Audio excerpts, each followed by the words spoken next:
Star Wars Volume 2 is the second hardcover in the flagship series from Marvel and contains what would be Volume 3 Rebel Jail and Volume 4 Last Flight of the Harbinger in the trades, so that means it has issues 15 to 25 plus the first annual. The book starts with the annual, then goes through the rest of the issues, starting with issues 16, 17, 18, 19, then 15. It actually makes sense because the annual is linked to issues 16 to 19, so even though it's out of order, it actually reads better that way. So the book starts with the annual, and to be honest, when I saw the cover art and the first page, I didn't have high hopes. But the annual grew on me so much, and I have to say it's a really good story and I really liked the art. Usually I don't like annuals because they always seem to be some nonsense adventure, and they aren't written particularly well. In fact, they're usually pretty poor in my opinion because they don't have time to develop any depth the way a full series of comics does. But fortunately, Kieran Gillen went in a different direction from most people and chose to base the single issue story on a new character, his role in the Rebel Alliance and his growth as a person. That character is Eneb Ray, a rebel spy inserted on Coruscant as an Imperial tax collector under the pseudonym Tharius Demo. He's a really interesting character, and that's because he seems to be based on at least two characters from other franchises. The first is Severus Snape from Harry Potter. Eneb is a good guy pretending to be bad because he's a spy, but he has to make hard choices, and he's fully aware that people will suffer because of those choices. But he's also aware that if he doesn't make them, he can't help the galaxy at large. This is similar to how Snape had to watch Professor Charity Burbage be slowly tortured and executed at the hands of Lord Voldemort, then eaten by Nagini, or how he had to kill Professor Dumbledore. These were both hard choices, and Eneb has to make choices like these every day and do it with a smile, and it's very reminiscent of Snape's narrative and internal war of morals in the later Harry Potter books. Throughout the book, Gillen explores Eneb's transition from believing himself to be a monster and a necessary evil to being a hero, something he firmly denies at the beginning of the story. It's a great bit of growth because it shows that while Eneb feels guilty because of the actions he has to take, like threatening to fine an honest worker so much money that he'd have to sell his children into slavery just to be able to afford to pay it, and he considers himself to be a monster by his own standards, he only feels that way because he's never seen anything worse with his own eyes. Then he meets the Emperor and that all changes. Once he realises how truly evil the Emperor is, Eneb gains new perspective and realises that while his actions may be horrible and may cause harm to some people in the short term, in the long run, he's actually saving the galaxy. That, combined with coming face to face with the true evil the Emperor embodies, prompts Eneb to realise that he really is a hero. Gillen did really well to write that much character development in a one-shot comic, and I wasn't expecting it, and boy was I surprised. The other character Eneb reminds me of is Batman. I don't think anyone who's ever read a Batman comic could deny that. Some of the things he does and some of the gadgets he has is just so reminiscent of the Dark Knight. This is shown in so many things, like the gadgets he has, which include electric mag gloves like in Arkham Origins that allow him to shock enemies and attach himself to metal objects, and his grappling hook, which can be used to attach to any metal surface and pull him up, and can shoot out a taser-like shot to electrocute enemies from a distance. The main plot has a few things going on, but it's the overarching plot that matters, and Gillen has used the same trick as in the Darth Vader omnibus, which he also wrote. Basically, the Emperor has something planned, and rather than doing it himself, he lets other people do it for him. It's good because it shows just what a master manipulator the Emperor really is, and how difficult it must be for the rebels to gain any momentum in the war against him on Coruscant when he's constantly in control of everything, whether they realise it or not. The main plot is interesting and it has a good pace, and Eneb has a good mix of action, subterfuge and thinking, with his inner monologue constantly running over everything he does. And all this combined makes it a very good one-shot issue. I'm honestly surprised Gillen managed to fit all this into one issue, and he's done very well.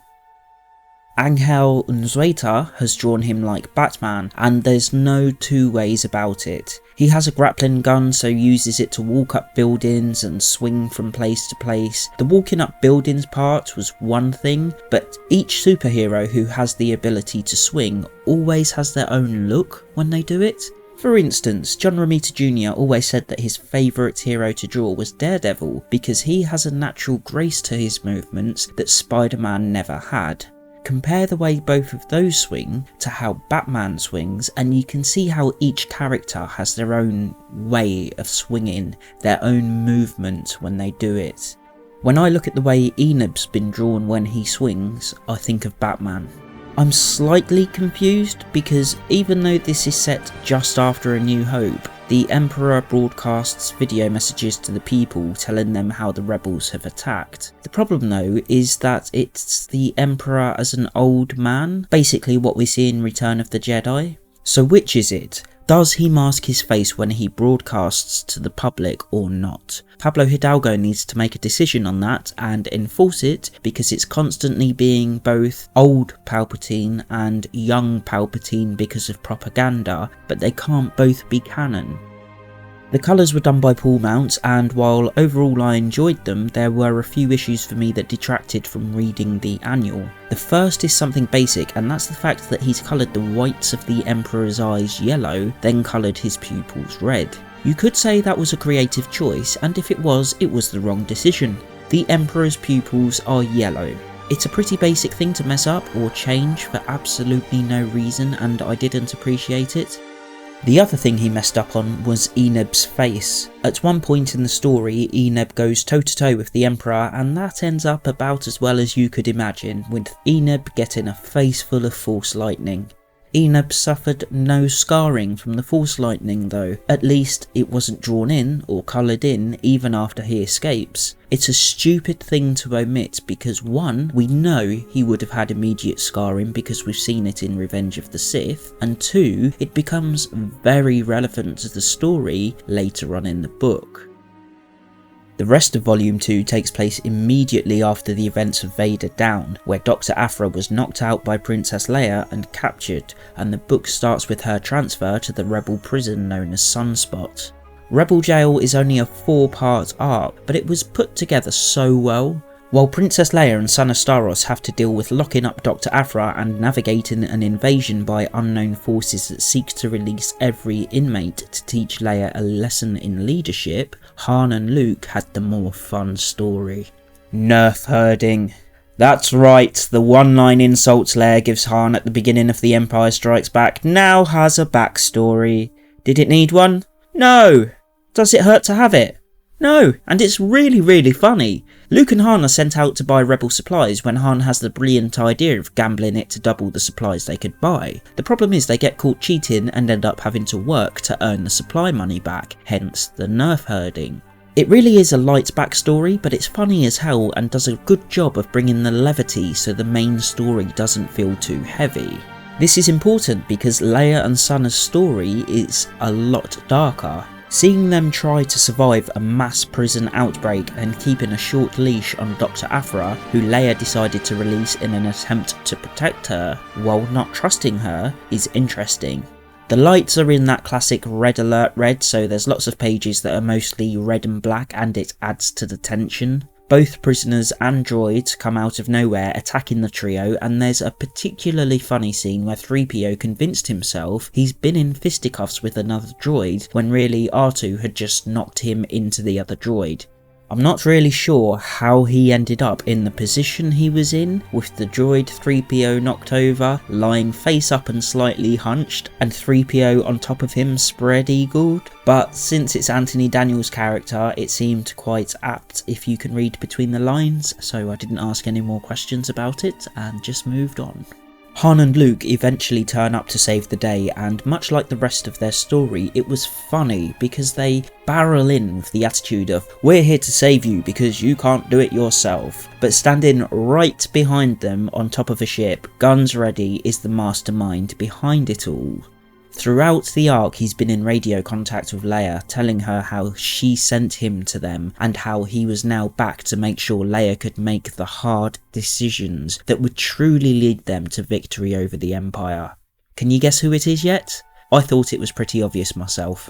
Yes, that's right, the masked bad guy who was sent to the Imperials by Leia, who made hard decisions himself, is none other than Eneb Ray, the main character from the annual. He's clearly suffered at the hands of the Imperials, both mentally and psychologically. The thing is, at the end of the annual, he escaped. This is why I said it was important that his face wasn't scarred after his encounter with the Emperor in the annual. Now it isn't perfectly clear whether he was actually scarred, but it wasn't drawn in, or if somehow he was captured trying to escape Coruscant after the events of the book and tortured.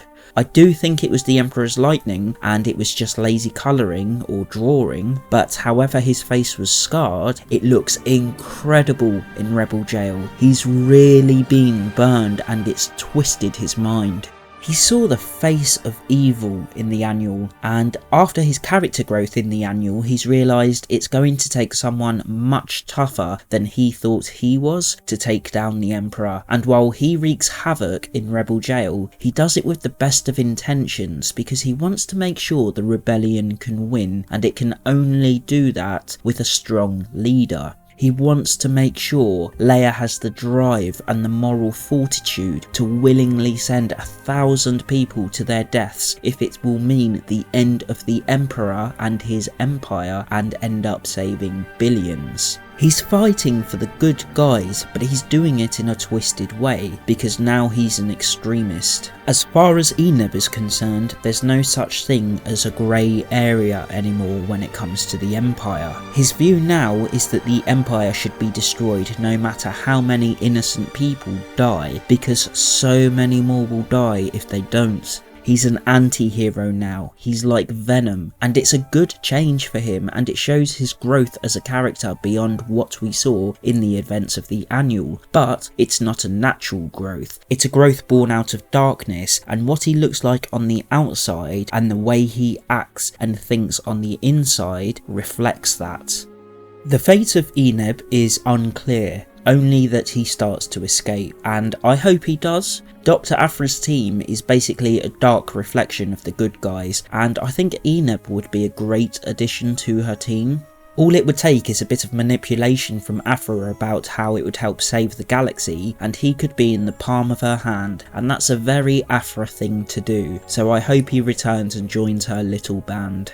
Seeing Leia, Sana and Aphra bond throughout the story felt natural. It didn't feel forced, and it sets the stage perfectly for a more united team in the future, with Leia and Sana getting on better even though they don't see eye to eye, and Aphra leaving in debt and seriously considering the state of things in the galaxy and her place in it. And Aphra's fate in the story in particular is interesting because it leads straight up to End of Games in the Vader omnibus and explains why she had a backup plan. I don't think Aphra ever really felt she could run out of usefulness to Vader, and because of that thought he would never kill her, but Leia's message to her in this shows why she had a change of heart.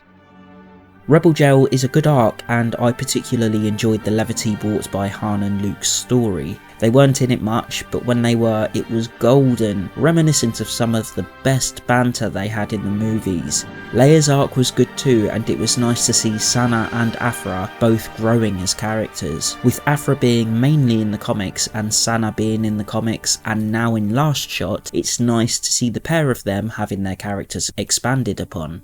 The art for Rebel Jail was fantastic. Lionel Francis Yu did all the artwork for it, and his work here is as good as it was in the first Darth Vader annual. He's included quite a few splash pages, and while it's easy to use splash pages when they aren't really needed, Yu has chosen when to use them well. There are some really awesome ones, like when you first see Sunspot Prison, and most of what you see is actually just the sun, and it looks incredible. His characters are nice and cartoony without going overboard, and as such they convey an excellent sense of action. And as I said, when Eneb reveals his face, he looks incredible in the red light with his face scarred. If Yu does more Star Wars work, I would happily read it. I think he did a great job with the art on Rebel Jail. The final issue in the Rebel Jail arc is one of the tales from Ben's journals. It doesn't directly tie in, but it was in the Rebel Jail trade. Just like the previous Ben story, issue 15 is Luke reading about Ben's life in the past, and even though it's the last issue in Rebel Jail, it leads directly onto issue 20, which is the first issue of what would be the fourth trade, Last Flight of the Harbinger. The story is quite good, with Ben attempting to help Luke after he crashed his T-16 Skyhopper in Beggar's Canyon by making a deal with the Jawas so that they would give the Lars farm the parts. It works out well, except for the fact that Uncle Owen is onto him and confronts him, telling Ben to stay away. Eventually Black Chrysanthemum attacks on behalf of Jabba, and Owen and Ben work out their differences even if they don't become the best of friends. It's a good story with a good amount of action and plot in it, and I think it's nice to have a little episode like this every now and then, and it shows how Black Chrysanthemum got that scar on his eye. Art for the Journals of Ben Kenobi issues was done by Mike Mayhew, and I'm really not sure about him. The art is just so inconsistent in these issues. His art here in places is reminiscent of Greg Land's, for want of a better word, work. For the people who don't know, Greg Land is notorious for tracing images he finds and passing them off as his own work. There are so many pages, images and videos about it. If you Google it, you'll find it pretty quickly. The biggest problem with Land's work though is that he will often use the same image from just a regular magazine or a porn magazine or a porn film. Lots of porn when it comes to Greg Land. He will reuse the same image on one page for different people and just rotate it, regardless of whether the expressions match the scene. Personally, I don't think tracing makes a good comic book artist. In fact, when it's so blatantly obvious, it ruins the book for me. But hey, I'm not in charge at Marvel. Why should they listen to me? I would like to believe that Mike Mayhew hasn't traced here, but as I said, his art is terribly inconsistent. On one page you can have a photorealistic Luke, and on the next you can have an image of Black Chrysanthemum that, while isn't bad, does show that he couldn't find anything to trace, or at the very least reference, that looks like a Wookiee, so rather than being photorealistic, it looks blatantly cartoony in contrast with the rest of the comic. This creates a massive chasm in the quality of his work, and it's this that makes me question whether he has in fact traced these images. It's a shame. I don't know when tracing became acceptable in an industry driven by art, and I don't think it's fair. John Romita Jr. gets so much shit for having boxy art, but do you know what? At least his art is his own and not traced from some porn magazine. I hope the industry changes its position on this and stops. It can create some really cool images, but when those images are out of context with the rest of the book or don't visually match with the rest of the book, it only serves to hurt the book more than help it. An entire book made up of good hand-drawn art would be more immersive and enjoyable to read than a book made up of a hodgepodge of traced, albeit photorealistic, images mixed with hand-drawn art. What a shame. Following on from the Ben issues is the last arc in the book, Last Flight of the Harbinger. It's a 5-issue arc, and to be honest, it's not very good. The last issue was mostly good, but the rest of it was a mixture of a good story and juvenile humour. The rebels set out to steal the Harbinger, one of the Empire's Star Destroyers, with the intention of using it to ram into an Imperial-controlled base that is basically holding the citizens of a planet hostage. Well, I say it's a 5-issue arc, but it's really 4. The first issue was entirely wasted on introducing Scar Squadron, something Jason Aaron should have done throughout the narrative rather than introducing them in one go like that. That way, the reader would have had a bit of mystery about who exactly was attacking the rebels, and Misty's cloak could have been used to hide her armour, creating intrigue in exactly who these people are.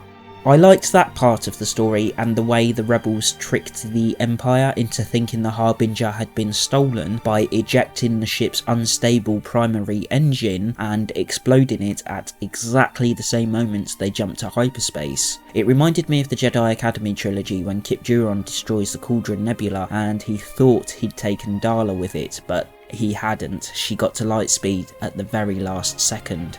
What I wasn't keen on was watching Han and Leia race from one end of the Harbinger to the other to see who would get to captain the ship. Was it a rebel operation or a fun day out for the fucking kids? It was juvenile and shouldn't have been included. I also wasn't keen on Scar Squadron. Apparently they were named after Bad Batch from the Clone Wars show, but they just came across to me like a rip-off of the original Badass Squad in Star Wars, Delta Squad, from the Republic Commando game. They all had forgettable names, and apart from Creel, who was in Star Wars Volume 1 and has a lightsaber, the only one that stood out to me was Misty because she wears a cloak for some unknown reason that makes absolutely no sense to me. I mean, what's the point of being decked out in stormtrooper armour, then wearing a cloak? To conceal yourself while you wear stormtrooper armour? It doesn't really make any sense to me, and since it wasn't used as a plot device to hide Misty's armour from the reader and creating tension surrounding who the invaders were, it just seemed like the cloak was included as a gimmick. Ultimately, the rebels carry out their mission and escape, but to be honest, by that point I'd stopped caring. The combination of the story and dodgy artwork just switched me off. The one saving grace Last Flight of the Harbinger did have though, was the way R2 saved the day.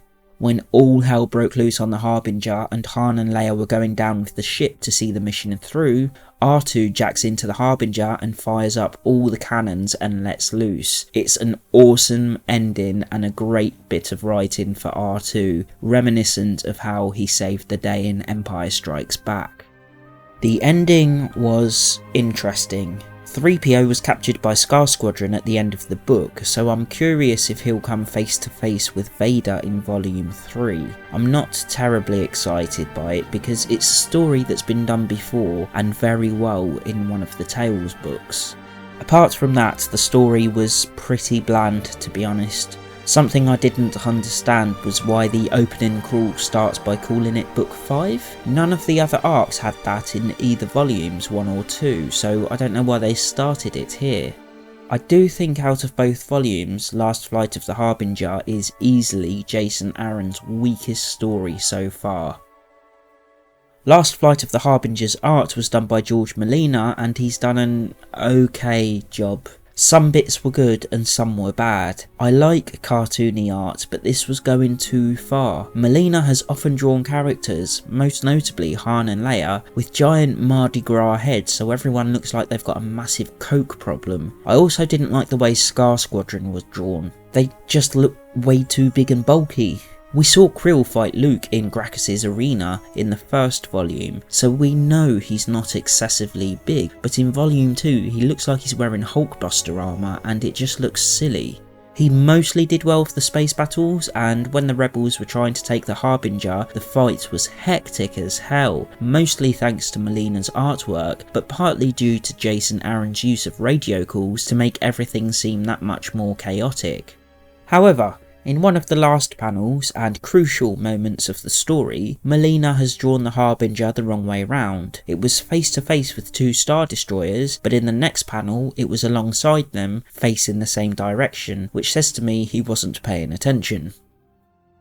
The covers for the individual issues that make up Last Flight of the Harbinger were done by Mike Deodato Jr., and I've really been looking forward to his work after seeing his art in the Vader Down series. The cover for issue 22 is by far my favourite, and I believe it's the cover of the Volume 4 trade. The guy is so talented and I'd love to see him involved in more art in the comics and not just on the covers.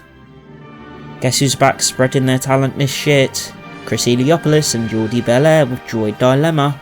I really wish Marvel would axe these two. Chris Eliopoulos shouldn't be writing in a Star Wars comic at this level. He should be writing the Jedi Academy book for 3-year-olds. I don't think anyone wants these shitty little strips, and they only serve to bring down what is an otherwise mostly well thought out, well executed series. But the problem is, because Chris Eliopoulos has his own lettering company that Marvel hires, which is the VC you will see at the beginning of the books, they let him put these strips in, and it's stupid. Absolutely stupid.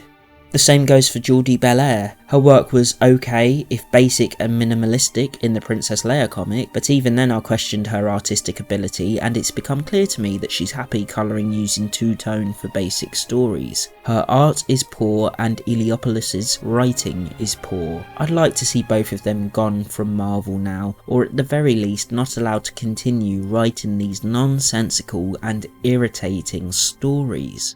If they want to stay and actually contribute, fine, but stop including this childish shit. It's a crying shame because this little story is the one that got dedicated to Kenny Baker after his death.